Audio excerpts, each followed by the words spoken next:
Hello everyone, welcome to my channel. हम लोग इस सीरीज में इंट्रोडक्टरी प्रॉब्लम्स को डिस्कस कर रहे हैं। सो टिल नाउ अब तक हमने 12th प्रॉब्लम तक डिस्कस कर लिया एंड उसका लिंक आपको आई बटन पे आ रहा होगा। एंड इस वीडियो में हम लोग बात करने वाले हैं 13th प्रॉब्लम के बारे में, जिसका नाम है Greek code. So direct question पे जंप करते हैं। एंड क्वेश्चन में क्या दिया हुआ है कि आपको एक ग्रीक कोड प्रिंट करनी है। ओके, सो इन बिट की एन लेंथ की जो आपको ग्रीक कोड प्रिंट करनी है 2 to the power n number होनी चाहिए। एंड ग्रे कोड का बेसिकली मतलब यहाँ पे ये है कि दो कंसेक्यूटिव स्ट्रिंग जो होगा आपका, दो कंसेक्यूटिव ग्रे कोड जो है वो एक बीट में ही डिफर कर रहा होगा। तो सबसे पहले इसको हम समझते हैं। ओके, सो जैसे कि मैं दो स्ट्रिंग लिख रहा हूँ, बाइनरी स्ट्रिंग है हमारा 0 1 एंड 0 0। तो यहाँ पे हम देखते हैं कि फर्स्ट पोजीशन पे दोनों जो है वो डिफर कर रहा एंड सेकेंड पोजीशन पे सेम है। सो एक बिट यहाँ पे डिफर कर रही है, तो ये ग्रे कोड, इस तरह के जो स्ट्रिंग्स हैं वो ग्रे कोड का एग्जांपल हमारा देगा। और अब 3 लेंथ का ग्रे कोड अगर आप लिख सकते हो तो इस तरह ये है। एंड मान लो अगर हम थर्ड ये लिखते हैं तो ये इन दो कंसेक्यूटिव में सिर्फ फर्स्ट पोजीशन पर चेंज हो जाए, बाकी रेस्ट दोनों सेम है। इन दो कंसेक्यूटिव की बात करें तो ये दोनों सेम है, सेकंड पोजीशन पे आपको डिफर कर रहा है, फिर फर्स्ट पोजीशन पे दोनों सेम है। ओके, सो ये हमारा कुछ इस तरह जो है ग्रे कोड का वैलिड है। ओके, एंड आपको इनपुट में दिया हुआ बस एक इंटीजर n है और उस इंटीजर के लिए 2 to the power n total grey code possible है। सो वो आपको सारे प्रिंट करने हैं एंड n की वैल्यू जो 16 तक दी हुई है। सो हम क्या करते हैं, सबसे पहले आपको ये एग्जांपल जो है n=2 है, तो वो मैं एक बार दिखा देता हूँ। जो आपका एग्जांपल दिया वो वैलिड है कि नहीं है। ओके, यहाँ पे है 0 0 0 1 1 1, तो यहाँ पे है 0 0 0 1 1 1 एंड 1 0। ओके, सो आप इन दो कंसेक्यूटिव को देखो। फर्स्ट तो आपको फर्स्ट पोजीशन पे डिफर कर रहा एंड ये आपका सेम है, सो यहाँ तक वैलिड है। ओके, जब आप सेकेंड एंड थर्ड स्ट्रिंग को देख रहे हो यहाँ पे, तो इसमें सेकेंड पोजीशन पे डिफर कर रहा एंड ये फर्स्ट पोजीशन सेम है। Similarly third and fourth string जो आपका सेकेंड पोजीशन पे सेम है एंड फर्स्ट पोजीशन डिफर कर रहा। सो ये ग्रे कोड के पैटर्न को लास्ट तक वैलिडेट करता हुआ गया। तो ये n=2 के लिए 2 to the power 2 means 4 correct way में लिखा हुआ ग्रे कोड है। ओके, सो हमें क्या करना है, फॉर ए गिवन n के लिए हमें 2 to the power n grey code print करनी है। ओके, सो अब सॉल्यूशन की तरफ चलते हैं। यहाँ तक आई थिंक क्वेश्चन का जो आपको अंडरस्टैंडिंग है वो क्लियर होगी एंड हमारा सॉल्यूशन कुछ रिकर्सिव वे में हम लिखेंगे। इसका आपको एक बिट मैनिपुलेशन से भी आती है, वो हम किसी और वीडियो में डिस्कस करेंगे इसको। सो यहाँ पे क्या है, जब आपके पास n=1 होगा मीन्स n=1 सिर्फ एक बिट का चाहिए, तो हमारे पास 0 और 1 होगा। ये तो बेस केस है जो हम समझ सकते हैं। तो सिर्फ एक ही बिट का अगर हमें स्ट्रिंग लिखना है तो 2 to the power 1 total 2 string possible होंगे। तो फर्स्ट 0 लिखना है तो सेकेंड वाला ऑब्वियसली बंद होगा, या तो इसको आप ऐसे लिख सकते हो 1 या तो 0, means one string, first string को एक 1 होगा एक 0 होगा। अब क्या कर रहा हूँ मैं, 1 एंड 0 तो हमारे पास है। अगर मुझे बनानी है 2 बिट की स्ट्रिंग अब। ओके, तो हमने एक बिट तो पहले से जो फर्स्ट n=1 के लिए था वहाँ से सोचा एंड सेकेंड बिट हमें फिल करनी है। तो फर्स्ट बिट पे दोनों में या तो 1 1 होगा एंड दो में से जो 0 होगा। अब सेकेंड बिट अगर मैं दोनों केस में इसको 1 और 1 फिल करूं और इसको 0 फिल कर दूं, सेकेंड बिट की भी दो पोजीशन है, या तो 0 फिल होगा या तो 1 फिल होगा। तो इन दोनों स्ट्रिंग में पहले से एक जो थे वो डिफर हो रहा था, 1 एंड 0 है।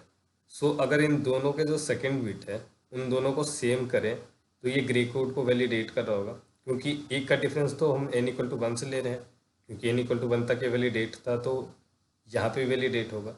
मैं क्या करता हूँ, सबसे पहले इसको इरेज कर देता हूँ।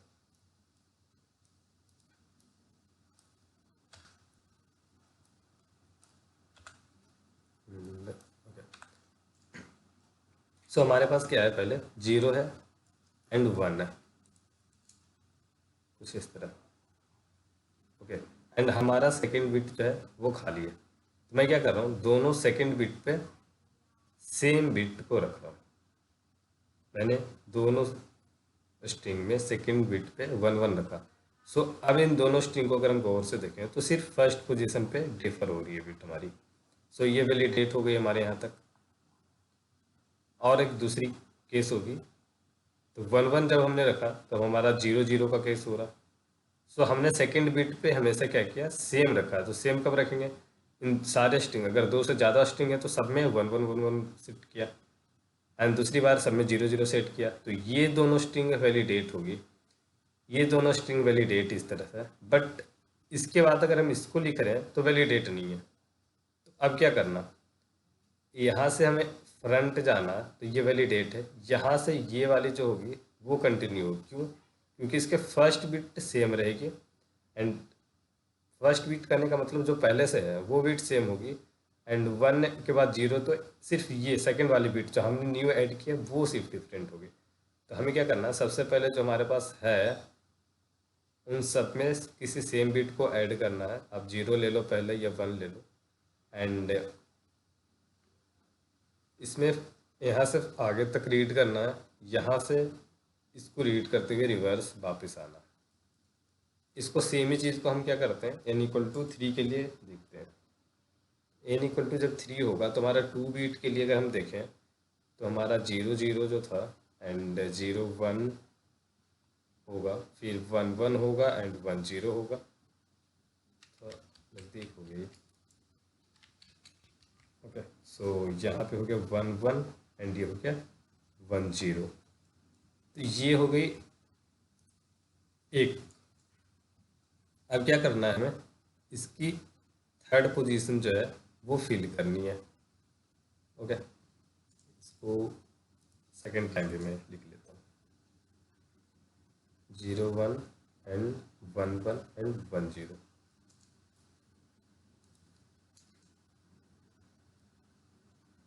यहाँ पे हमें थर्ड बीट को हमें यहाँ पे सेट करनी है। मैंने क्या किया, सबसे पहले सब में 0 फिट किया। तो यहाँ पे जैसे 0 सेट किया तो ये चारों स्ट्रिंग जो है वो ग्रे कोड वैलिडेट होते जा रही है। ओके, अब यहाँ से क्योंकि सेम स्ट्रिंग आई है तो एक एक बिट का यहाँ चेंजेस जो पहले था वही सेम चेंज रहेगा।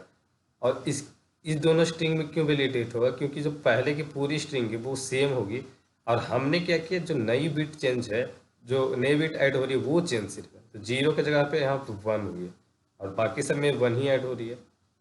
तो इन दो कंसेक्यूटिव में जो एडेड बिट है वो सेम है, एंड रेस्ट में एक बिट पहले का चेंज था जो चेंजेस हमें दिख रही है। और इन दोनों, ये दोनों स्ट्रिंग में जो यहाँ पे हम टर्न ले रहे हैं यहाँ पे, इसमें जो पहले से एडेड जितनी थी वो सेम है, और हम जो बिट ऐड कर रहे हैं दोनों में वो चेंजेस है। ओके, सो हमें क्या करना, अगर हम मान लो n इक्वल टू 3 के लिए कॉल कर रहे हैं तो बेसिकली n इक्वल टू 2 से हम सारे बिट मांगेंगे, और n इक्वल टू 2 जो होगा बेसिकली हमारा n इक्वल टू 1 से बिट मांग रहा होगा।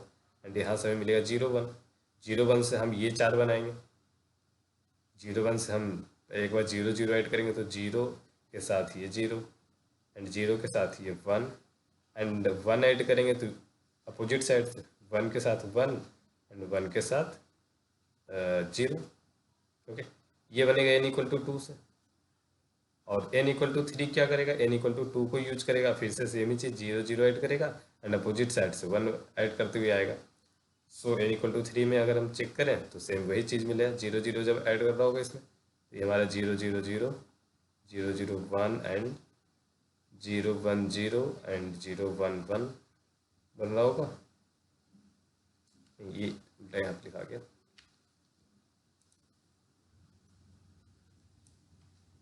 ओके, सो 0 0 1 के बाद 0 1 1 बन रहा होगा। इसके लिए जो ऊपर में लिखा हुआ है यहाँ पे आपको दिख रही होगी, ये जो आपका यहाँ पे स्टेटमेंट है सारा वही आएगा। 0 1 0 एंड देन यहाँ पे हो जाएगा आपका 1 1 0 and 1 0 0 and 1 triple 1 1 1 1 and 1 0 1 and 1 0 0।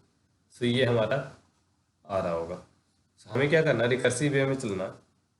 n equal to 3 जो होगा बेसिकली वो n इक्वल टू 2 को कॉल कर रहा होगा, n इक्वल टू 2 इक्वल जो है 1 इक्वल 1 को कॉल कर रहा होगा, 1 से हमें क्या मिलेगा 0 और 1 मिल रहा होगा। एंड इस चीज़ को हम लास्ट तक करेंगे। तो चलते हैं इसको कोड के समझते हैं। तो कोड ज़्यादा तो टफ नहीं है। यहाँ पे इन जैसे कि आप इनपुट लिया मैंने, वेक्टर स्ट्रिंग बना लिया जिसमें मैं final is n equal to जो आपका वैल्यू दिया हुआ उसके लिए स्टोर होगा एंड इसमें स्टोर कर रहा हूँ। तो यहाँ से ग्रे कोड से हमें क्या होगा, पूरी की स्ट्रिंग मिल जाएगी। एंड जब वहाँ पे आपका ये ग्रे कोड फाइंड आउट हो जाएगा तो सिंपली आपको क्या करना है, इसको प्रिंट करना है। सो यहाँ पे आते हैं, मेन जो काम हो रहा है वो ग्रे कोड पे हो रहा। एंड यहाँ n की वैल्यू जो है ग्रेटर दैन इक्वल टू 1 है। सो n इक्वल टू 0 पे तो कुछ ऐसा है नहीं, but okay n equal to 1 पे आपको क्या होगा, 0 एंड 1 एक स्ट्रिंग मिल रही होगी। एंड इसको क्या किया, हमें क्या चाहिए, n इक्वल टू 2 जब कॉल हो रहा होगा तो सबसे पहले ये 1 को कॉल करेगा, 1 से जो स्ट्रिंग आ रही होगी वो हमें मिलेगी। तो 1 n-1 के लिए जो स्ट्रिंग मिलेगी वो मैंने टेम्प1 में स्टोर किया, टेम्प1 वेक्टर में। एंड एक नया वेक्टर बनाया टेम्प, जिसमें मैं अब जो स्ट्रिंग बनेगा तो एक बार 0 ऐड करना है from the beginning of the vector. तो स्टार्टिंग से मैंने लास्ट तक में सब में 0 ऐड किया एंड लास्ट से अब मुझे 1 ऐड करना, तो लास्ट से 1 ऐड किया जो कि टेम्प में स्टोर कर रहे हैं। सो इस तरह क्या हो रहा है कि यहाँ से मैंने 0 ऐड की अपोजिट साइड, यहाँ बिगिनिंग से मैं 0 ऐड करता हुआ कि यहाँ तक, और यहाँ से 1 करता हुआ वापस आ गया मैं यहाँ तक। सो इस तरह टेम्प में सारे वैल्यूज स्टोर हो गए। अगर हम n इक्वल टू 3 को कॉल कर रहे हैं तो 3 यहाँ पे हमें टेम्प जो होगा n इक्वल टू 3 की सारी वैल्यूज़ को रिटर्न कर रहा होगा और वहाँ पे हम आंसर में स्टोर करें, आंसर से प्रिंट कर दिए यहाँ पे। और यही करना था सिर्फ क्वेश्चन में, क्वेश्चन में ज़्यादा कुछ था नहीं वैसे। सो रिकर्सिव अगर आप समझ रहे हो तो काफ़ी इजी लिखना। ओके, सो आई थिंक आपको वीडियो में एक एक चीज़ जो है, जो सॉल्यूशन मैंने एक्सप्लेनेशन दिया है, एक एक चीज़ आपको समझ में आया होगा। अगर आपको कोई भी चीज़ में, कोई भी पार्ट में आपको कहीं भी दिक्कत है तो आप कमेंट करो। एंड अगर वीडियो अच्छा लगा हो तो लाइक करना, चैनल पे नए हो तो सब्सक्राइब करते हुए जाना। ओके, मिलते हैं अगले वीडियो में, बाय बाय।